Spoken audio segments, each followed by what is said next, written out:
Assalamualaikum warahmatullahi wabarakatuh. Perkenalkan, nama saya Sri Ayu Granaulan dengan NIM 28921502232 dari Prodi Manajemen semester 4. Nah, saya di sini akan mempresentasikan materi untuk memenuhi ujian tengah semester mata kuliah Manajemen Operasional Universitas Pancasakti Bekasi, Fakultas Ekonomi dan Bisnis, Program Studi Manajemen, dengan dosen pengampu yang terhormat Ibu Cynthia Anissa RP MPDE mengenai pengembangan produk baru.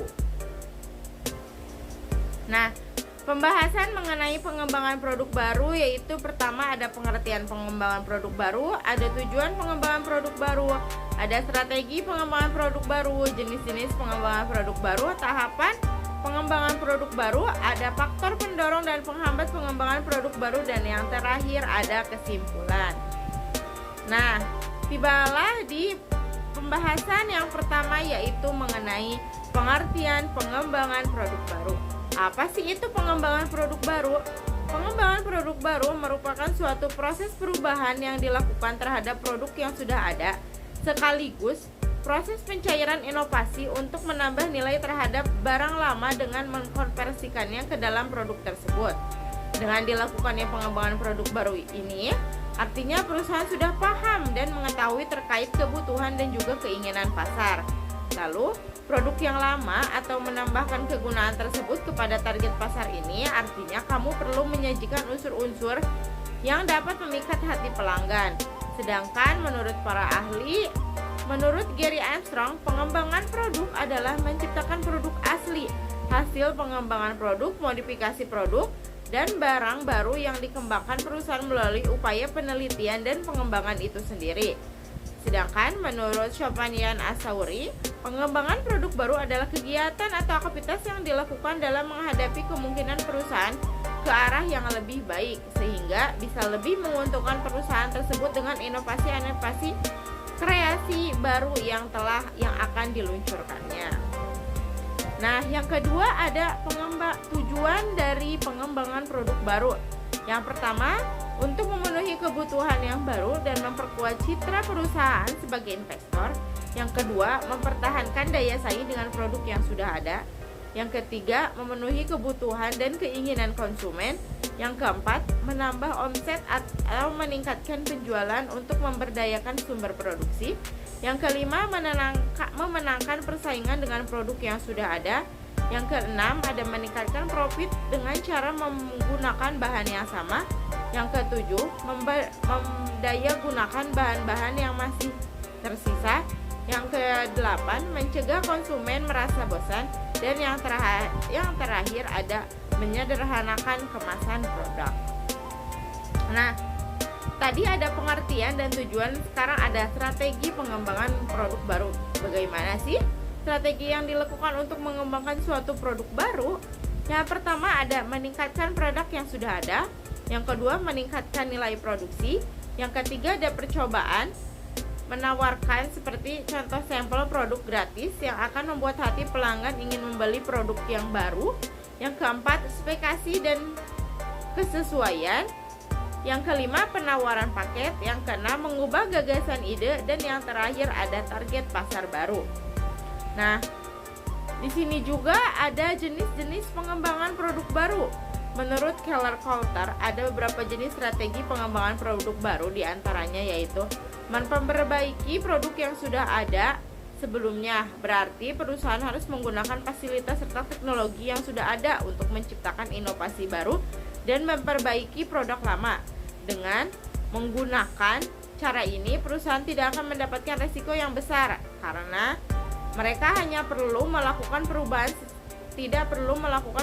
secara menyeluruh. Yang kedua, ada memperluas produk dengan cara menambah item suatu produk yang sudah ada. Yang ketiga, menambah produk yang sudah ada. Dalam hal ini, perusahaan perlu menambah serta memberikan variasi produk yang sudah ada sebelumnya, kemudian memperluas segmen pasar dengan cara melayani berbagai jenis konsumen untuk mempunyai selera yang berbeda-beda.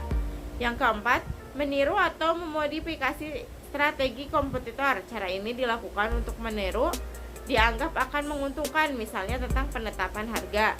Yang kelima ada lini produk. Lini produk adalah menjual beberapa produk dengan berbagai variasi, ukuran, warna, bentuk, harga, dan juga yang lainnya. Nah, selain ada jenis tadi juga, sekarang ada tahapan pengembangan produk baru. Yang pertama, menciptakan ide yayasan. Yang kedua, penyaringan ide gagasan. Yang ketiga, pengembangan serta penyajian konsep. Yang keempat, pengembangan strategi pemasaran. Yang kelima, analisis bisnis. Yang keenam, ada pengembangan produk. Yang ketujuh, ada uji pemasaran. Dan yang terakhir, ada komersialisasi.